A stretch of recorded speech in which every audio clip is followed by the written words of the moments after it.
Welcome to the Bantam Boys, everybody. We're the Boys. Bantam Boys. That's our working name for this pod. Yeah. I'm Uri. I'm Tyler, and we are both bantam weight, I think. I'm a middleweight. I don't know what bantam weight Oh, no, exactly. excuse me. I'm a lightweight. But depending on which league I'm in, I could also be a featherweight. Especially if I lose a couple pounds, I'll be a featherweight for sure. And I am bantam in the youth hockey league. Your Bantam age group. Yes. Okay. You're 12? I think, yes, I'm 12 years old. Yes. I drink a lot of milk. I drink the cheapest milk with the most hormones. You got the steroid milk. It's not steroids. It's other hormones. We don't know what's in there. It's not muscle milk. It's medication milk. No, it's clearly not muscle milk. Mass building milk. I drink hustle milk, which is the caffeinated milk that I sell on the subway. Oh god. Hustle milk is good. That's a good product. I'm now loving the concept of hustle milk. Honestly, if you pour a 5-hour energy Just into like a 5-hour energy. elementary school milk, just old milk. Sell it as hustle milk. That's a good milk. product. Yeah, nothing says good product like drinking a lot of milk and then going real fast on the subway. Have you ever seen a grown person drinking milk on the subway? Yes, I have been in the Midwest. Not on the subway, but No. just driving in traffic, popping open a whole quart. Adults drink milk there, huh? Oh, they love their milk. It's Dairyland, man. It is. That's why everyone in the Midwest is so powerful. I will say there's a lot of regional stereotypes in the U.S., and most of them I find are kind of bullshit. Like, I haven't found that American Southern whites are actually more racist than Northern whites. It's more about, like, you know, there's other factors. But it's less that. I haven't found that, like, Bostonians are unfriendly. I haven't found that, like, you know, Californians are fake and aloof. All those stereotypes I've not found to be true. But people from Wisconsin legitimately love cheese. Oh, yeah. They all are like, oh, yeah, that's like a cute thing people say about Wisconsin. But then you meet them and they're like, no. We love cheese. They all love cheese. You really gave it your all on that Wisconsin accent there. Yeah, we love our cheese here. I like a good cheddar I myself. go into a fish fry. Yeah, we could do the whole podcast like this. That was shouldn't. bad. I just went weirdly Nordic Canadian for a second. Nordic Canadian. We're not from Norway. I think the term We're from Minnesota. You were thinking, it was Minnesotan. I went a little Minnesotan. Yeah. Good old Wisconsin. Have you ever been? No, I've never been to Wisconsin. No, I would it's like a good to. place. It's fun. Yeah, I would like to. I like that it's got a couple of seems like very nice cities like Madison and Milwaukee and Green Bay, but then a lot of rural area as well. Seems interesting. I would include Green Bay as a rural area. Green Bay is rural? I mean, it's not like rural, but it is not like There's a not big a lot city. of people living in Green Bay. No, it's nice. I went to a Packers game there. It's great because it's a stadium in the middle of a suburban neighborhood.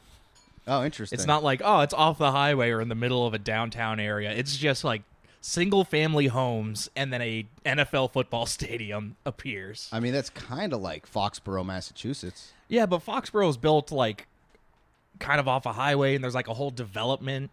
Yeah. Oh, Green Bay's not like Green that? Bay, it's just in the middle of the neighborhood? Yeah, it'd be like if in the center of, I'm.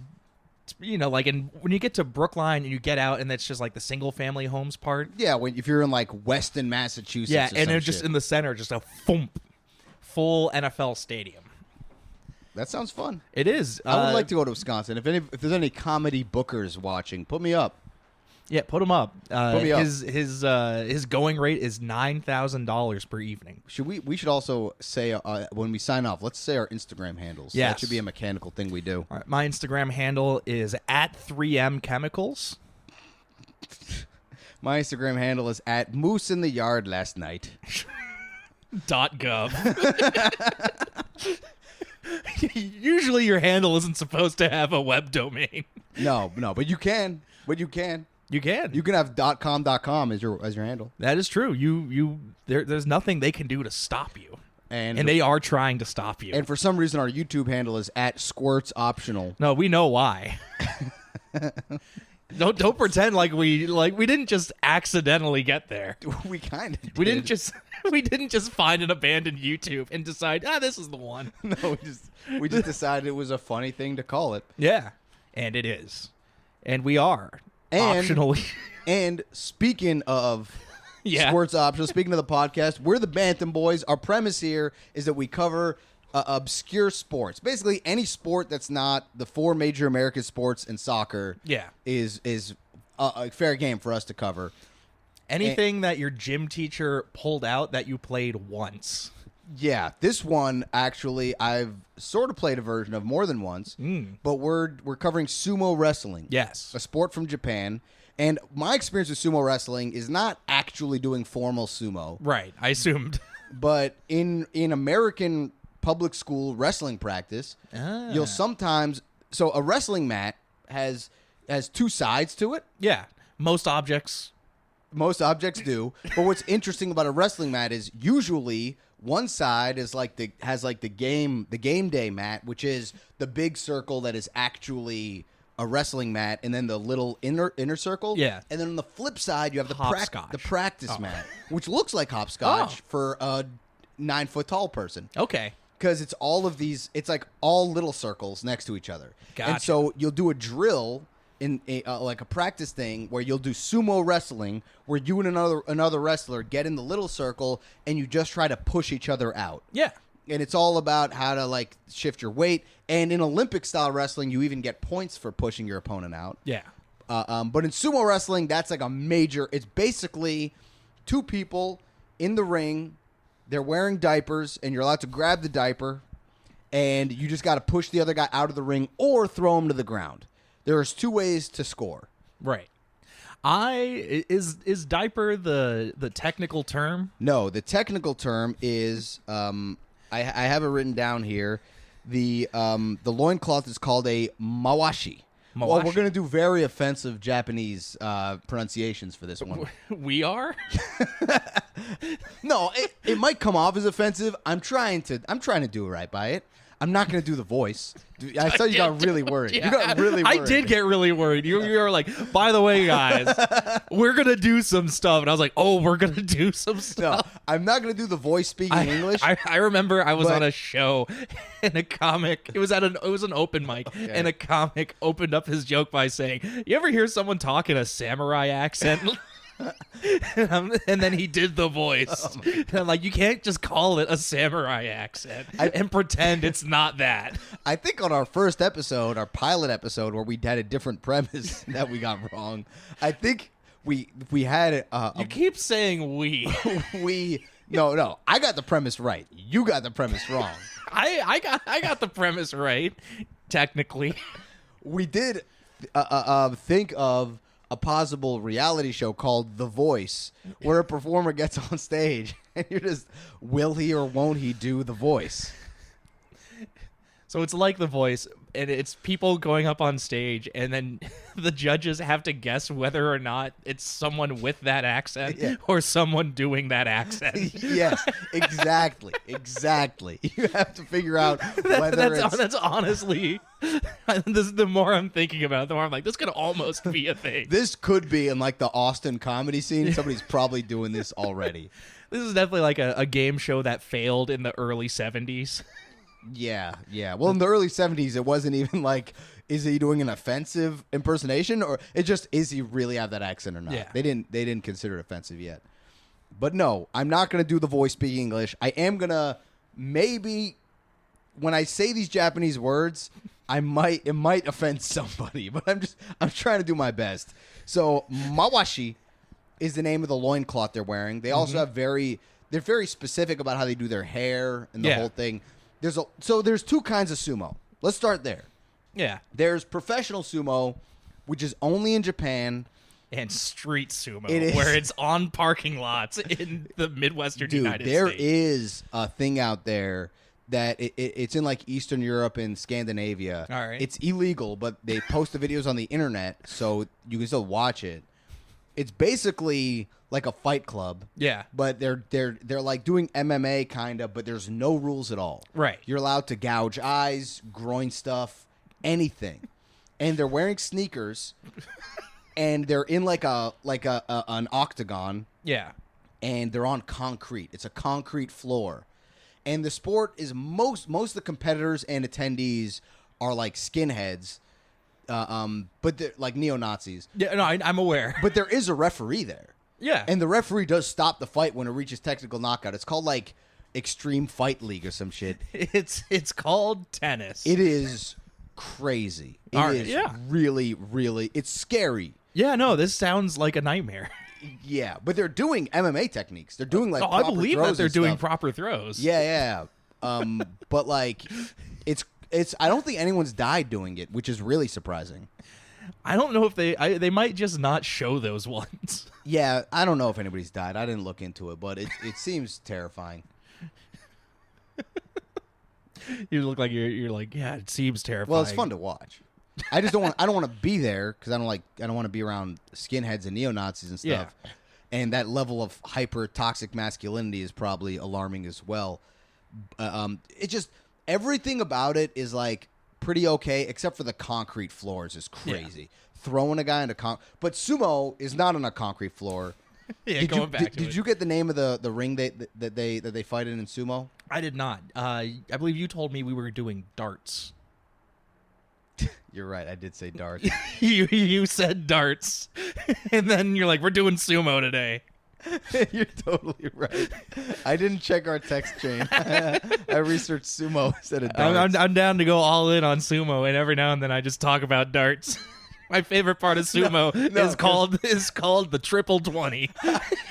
Because I want to do darts properly. Should we cut this? My favorite sumo wrestler is Donnie Olbrook. He's a right chuffed man. We're still going to do a darts episode. Save all that. Because you're totally right. I totally said darts. I thought about sumo, but I'm a wrestler, and I was like, I don't want to just do wrestling sports. I want to do something else. So I said darts. I looked into darts a little bit. Do you want to take over? No. I'm. Let's go all in on sumo now. We'll go sumo? Okay. And then when we do the darts episode, I'm doing a lot of sumo research. This is on me. This is on me that I researched sumo. Yeah, so based on my research, the sumo arena is called a pub. Is that what an official darts arena is called? I don't think so. Okay. We're gonna let's save the darts. We're gonna do darts next week. God damn it. Hey. You told me we would not take the Lord's name in vain on this podcast. All right, do you want to learn about sumo? I want you to not take the Lord's name in vain. Yeah, let's learn about sumo. Let's learn about these all right. Well, there's two types of sumo. Yeah. There's international amateur sumo. Yeah. Which is there's wet and dry sumo. There's one where they're all greased up. It's all and then there's another where there is another wrestling sport called Turkish oil wrestling, which is pretty famous for obvious reasons, but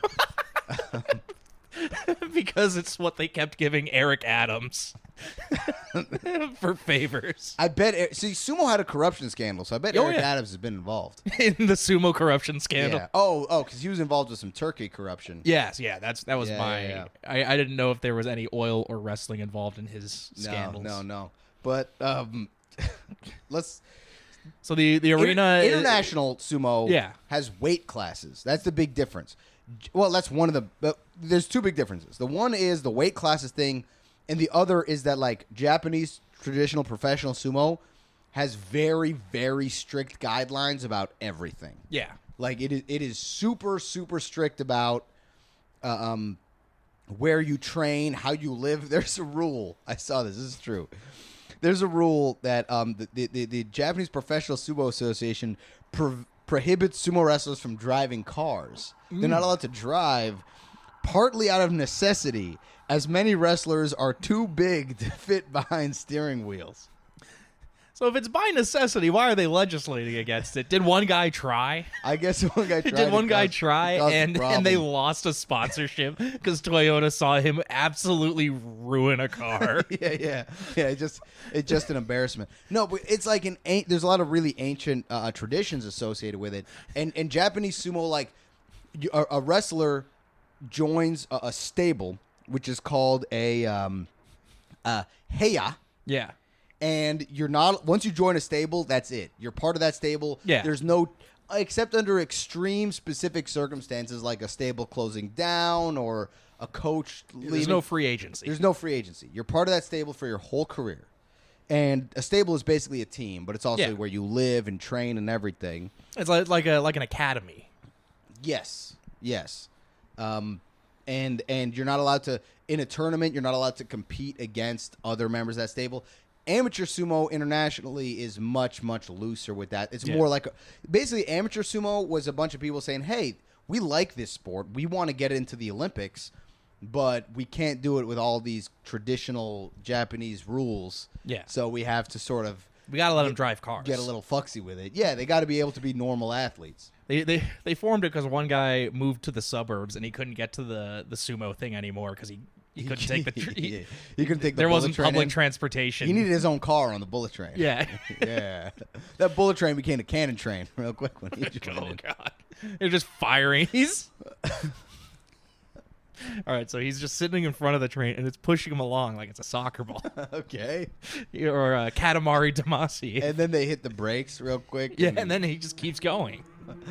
There is a lot of fat jokes to be made at the expense of sumo wrestlers. They are really big because they have no weight classes. Yeah. But there was one athlete, a guy named Eno Yuya, he was pretty small by sumo standards, 5'6", about 220 pounds. Gotcha. Which is not small. He's my height. I'm 5'6". I'm like 160. So he's got 60 pounds on me. He was pretty big for a normal person, but he was smaller than most sumo wrestlers. But he just used like quickness and technique and was able to do pretty well. Very popular on the sumo subreddit. I don't know why. That's just the way you said it. Very popular on the sumo subreddit. I find it amusing that there's a sumo subreddit. It was just the way that, I mean, it makes sense that there is one, but the way you said it was like, oh, part of me and the community really like this guy. Yeah. It sounded so much more nefarious the way you said it. I'm so sorry I screwed up and you have no reason. No, I'm having a great time. Okay. I'm learning. Okay. Yeah. Let's do a player profile now. We're gonna do a player profile. Which normally we would each do a player profile. Yeah. But this time, I'm just gonna do a player profile. Yeah. A guy named Hakuho Sho. Okay.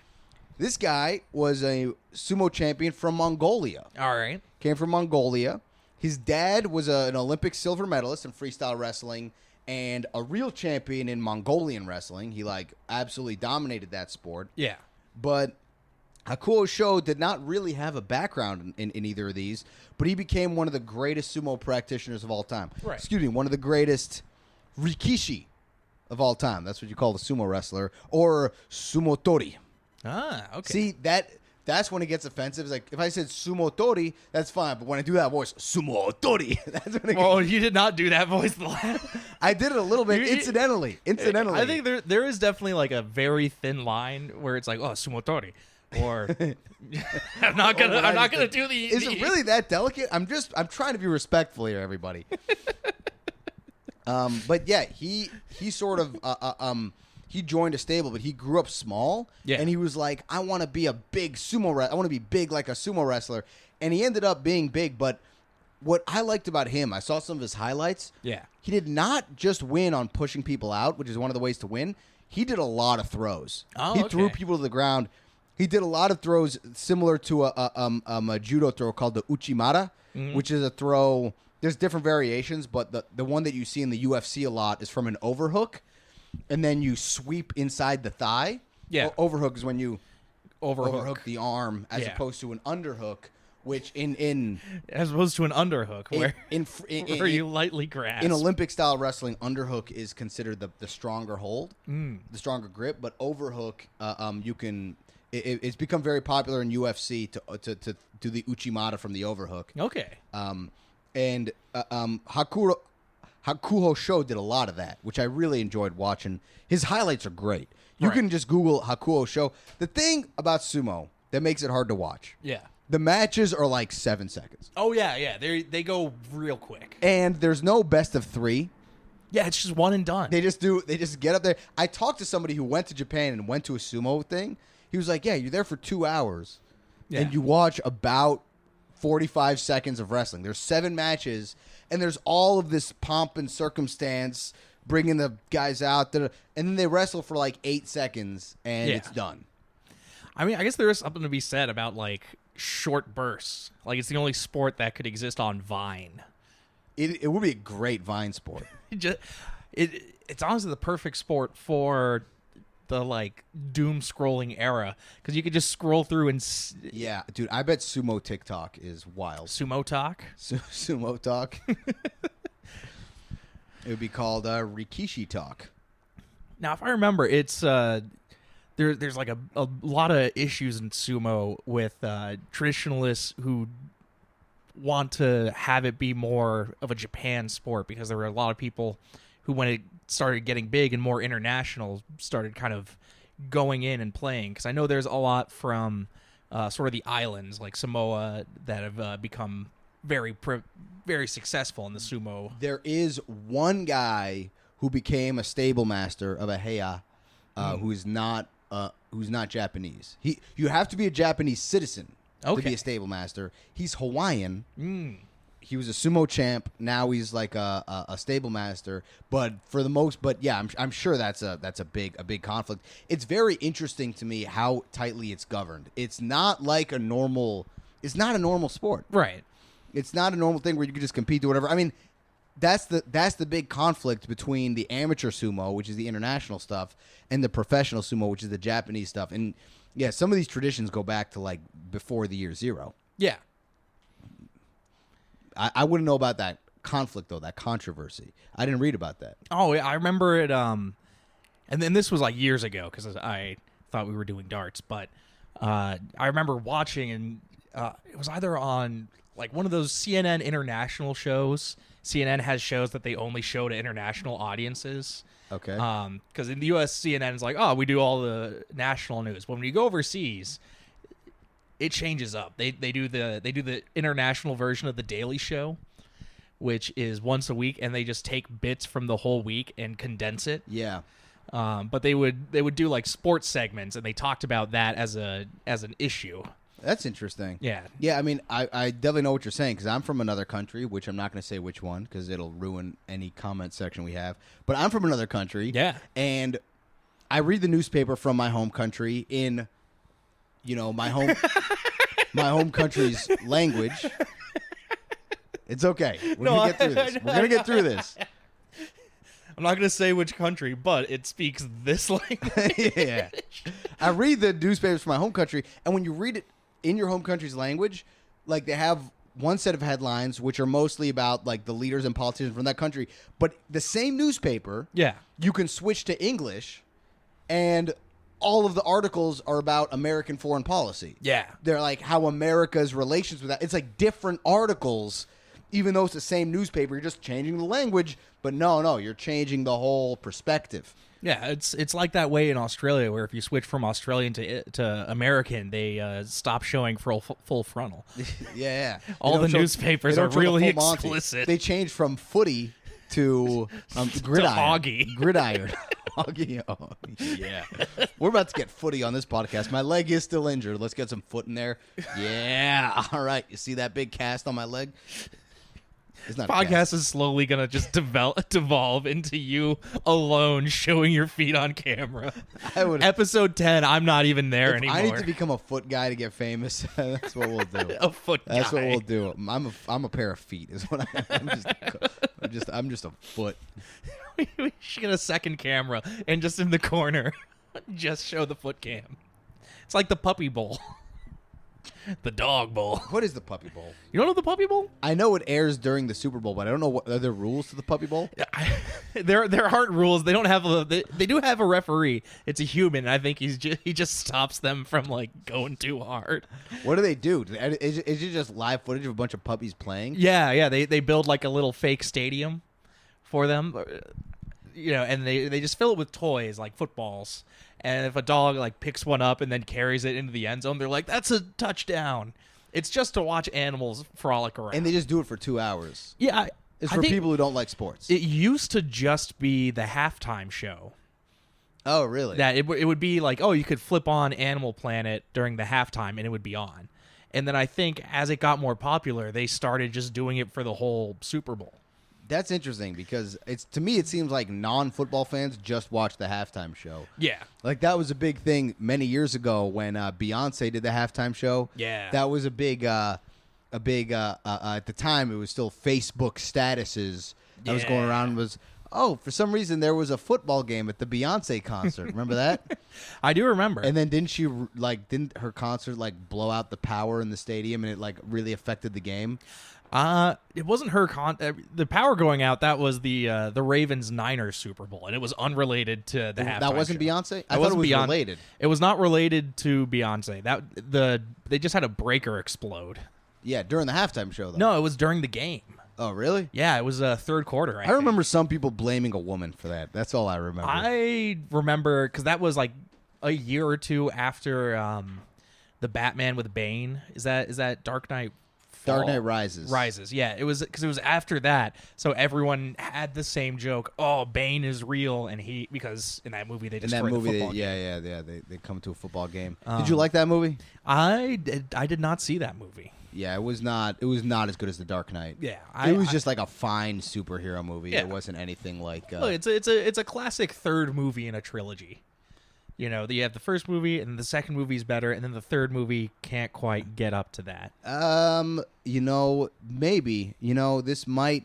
Can you give other examples? Godfather, of course. Yeah. But The Godfather's like the first movie's amazing, the second movie's amazing, the third movie's like, what happened there? But there's things like I guess I'm trying to think trilogies. Batman was like the first movie was just like a fine superhero movie. The second movie, The Dark Knight, is like one of the most incredible like movies of the last 2 decades. And then the third movie is just another fine superhero. Like The Dark Knight stands alone. It's kind of like the original Star Wars trilogy. It goes up and then it's not quite as good, that third one. Episode 6, I love Episode 6. I mean, it's good. I'm not saying it's bad. I love Episode 6. All right. He's brandishing a knife under the table. Oh, you can't come out again. He's still brandishing it, even though you can see both of his hands. I'm trying to think, because there are some things. This happened a lot in the... just holding a knife between your two knees. This whole podcast is, will Uri kill Tyler? That's the premise. That would be a good premise. That would be the There's just a Chekhov. There's just a gun. Chekhov's gun is in there. We established that you own a gun in like the 4th episode, and then 12 episodes later, you just shoot me. It becomes a true crime all of a sudden. Genre change from comedy to true crime. Oh, we build in an ARG aspect. Oh, I thought you were gonna say an AR-15. I was like, I don't need that. An AR-15 kind of ARG. What's an ARG? Oh yeah, it's an augmented reality game. Oh, that's where you put on glasses that make stuff appear. Kind of. Well, so it might not even be augmented. It's a thing. It was big like. It's like 6 years Pokemon ago. Go. No. Well, that is also that. But this one is specific for... And it might not be augmented reality. It might stand for something else. But it would be like you have a series of YouTube videos. But like there's clues you can see in the videos that you can like go to another website and look into this. So there's like a mystery built into a video series. Oh, that blurs the line between fiction and reality. Yes. Yeah. So that like, oh, you... That's spooky. I'm getting spooked. Are you? I am. Just hearing the concept of this. This is a spooky concept. I'm getting legitimately spooked here. So there are these movies where sometimes they have monsters that come out. Whoa, I'm getting spooked. I'm getting spooked.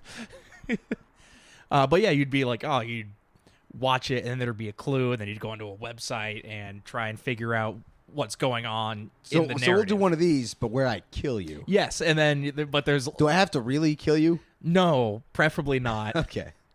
You can. I could canonically kill you in the lore of this podcast. You could. That's what. Do we have any lore yet? Yeah, we have tons of lore.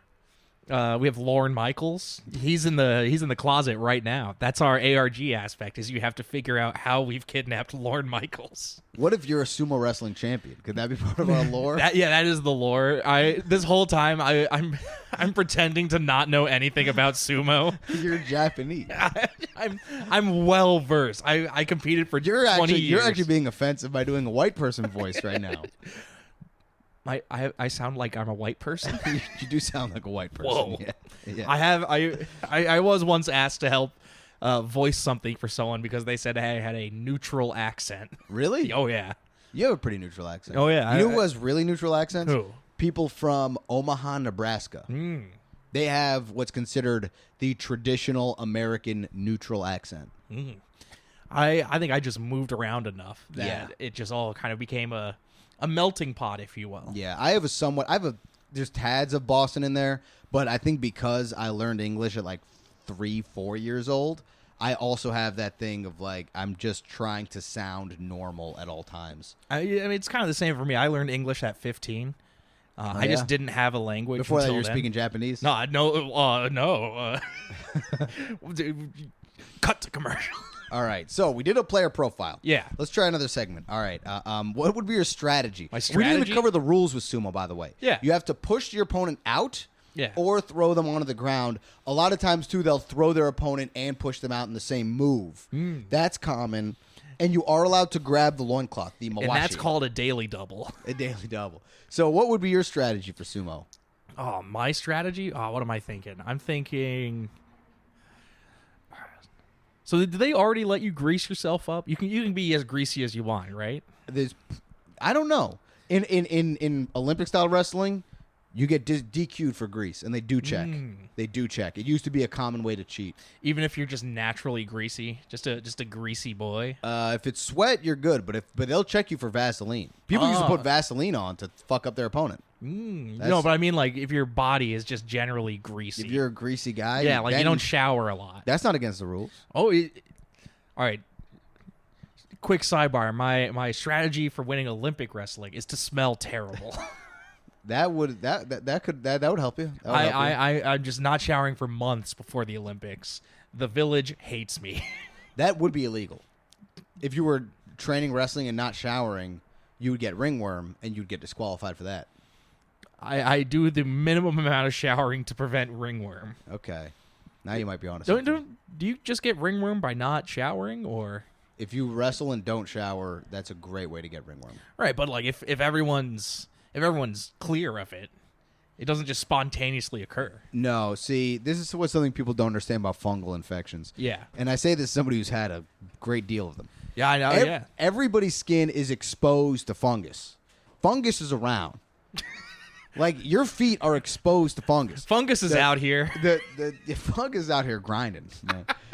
What makes you get athlete's foot is that your foot is in a, like, if you have dry skin and your foot is in like a hot, wet sock. Yeah. Then you'll get athlete's foot. Okay. Because you're creating conditions where the fungus can, like, get into your skin.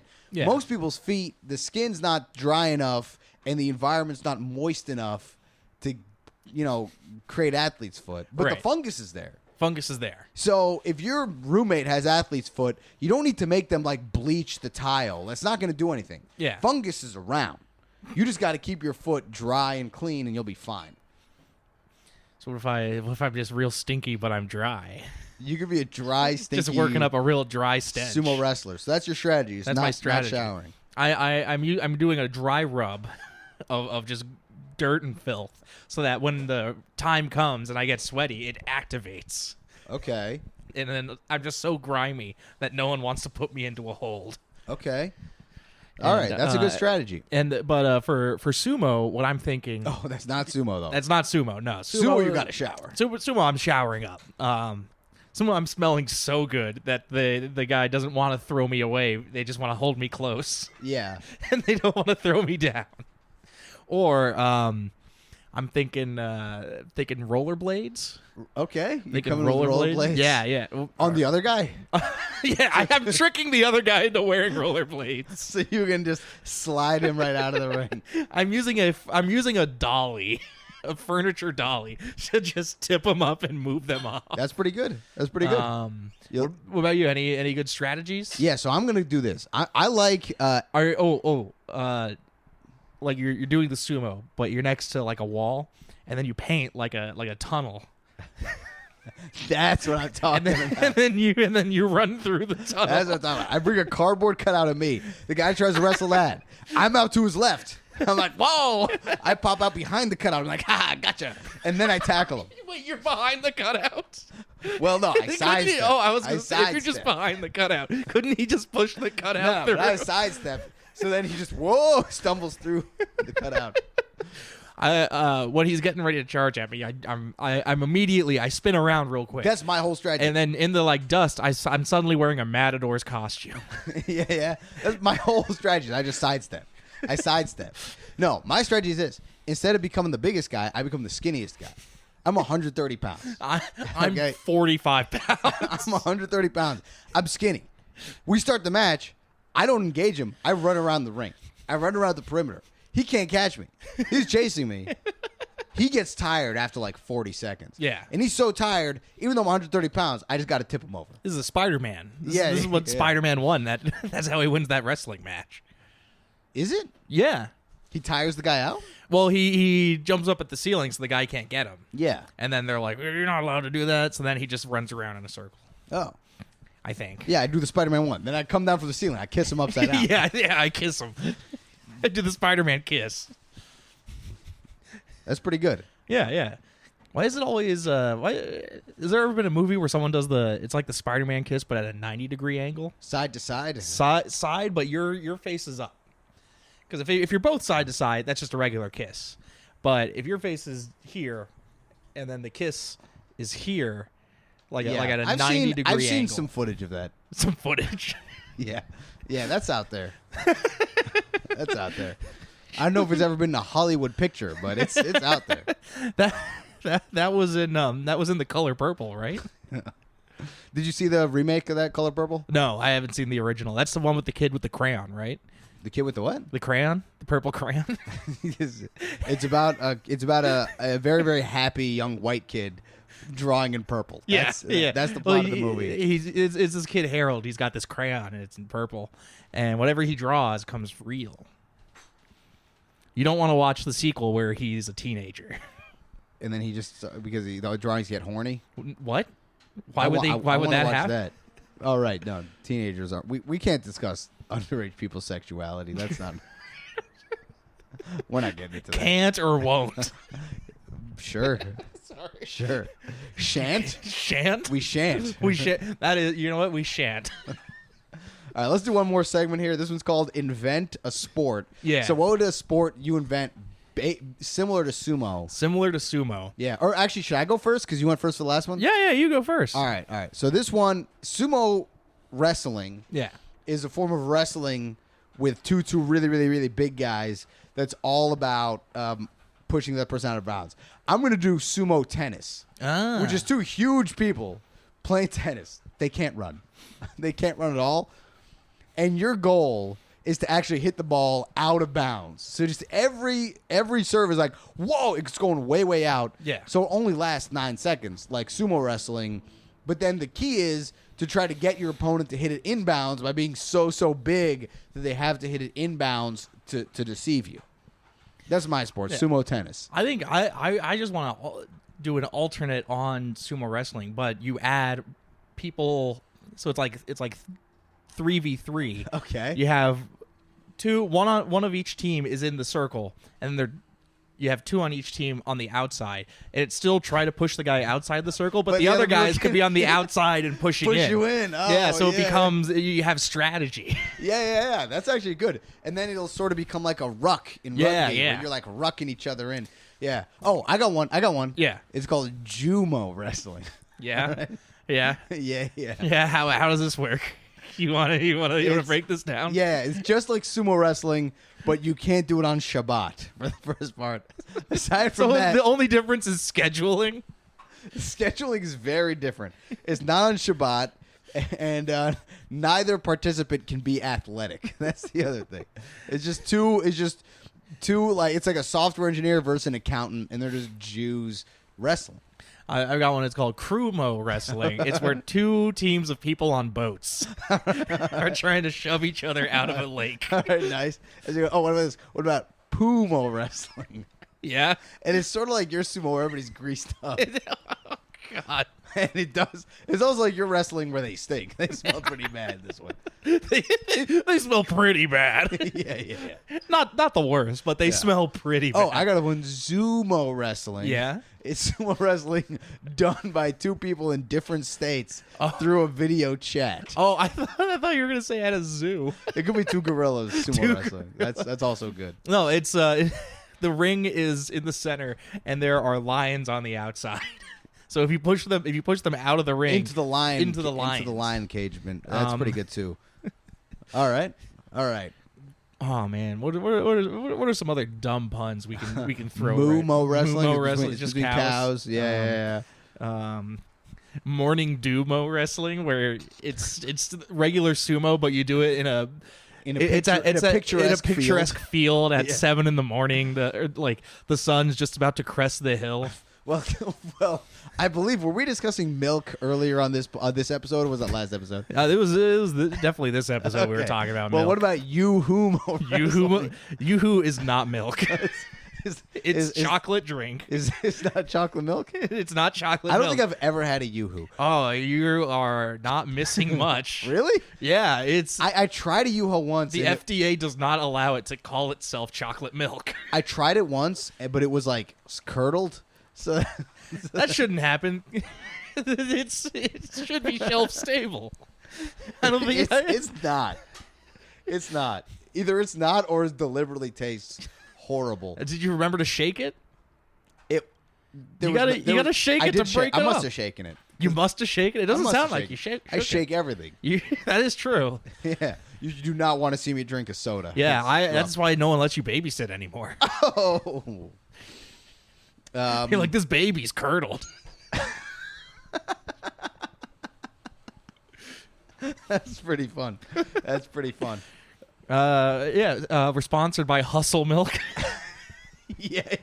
Hustle Milk. Our caffeinated milk beverage. That'll be our first piece of merch, a t-shirt that says Hustle Milk. Yeah, it's got the same amount of caffeine as 12 Red Bulls in a single child-size milk carton. Oh, it's in a cardboard carton? Yeah, cardboard Tetra Pak. Oh, God. That's fun. Well, hey, thank you so much for listening. I'm sorry I screwed up. We'll do darts next week. Yes. We'll do darts next week, and we'll actually do it correctly. That was my mistake this time. The pilot episode was your mistake. This is my mistake. Now we're even, and we won't make this mistake again. But thanks for watching. Thanks for listening. I'm Uri. My Instagram handle is at The Uri Show, the.uri.show. I'm Tyler. My Instagram handle is at Tyler_Derniak_comedy. That's pretty good. It's real creative. Yeah. So for some reason, no one else had that yet. There is an at Tyler Derniak drama. There is an at Uri Shatil. It's just a guy on an old guy on a goat. He's on a goat. He's on a donkey, not a goat. Okay, me. You don't ride goats, but he's sitting on a donkey for sure. Does he do anything? He does stand-up comedy. Yeah. Does he actually do stand-up comedy? From the donkey. From the donkey. Well, he's sitting. He rides the donkey in. Yeah, he's like a stool comic. He rides the donkey in and then he tells it how it is. He tells it how it is. Yeah. Tell you what, if you don't laugh at these jokes, I'm gonna get off of this ass and get onto your ass. You fucking snowflakes. he's a anti-woke comic. He's an anti-woke guy on a donkey. Yeah. The donkey is really progressive. Thanks for listening, everybody. Have a great day. And tune in next week. We'll be talking about darts.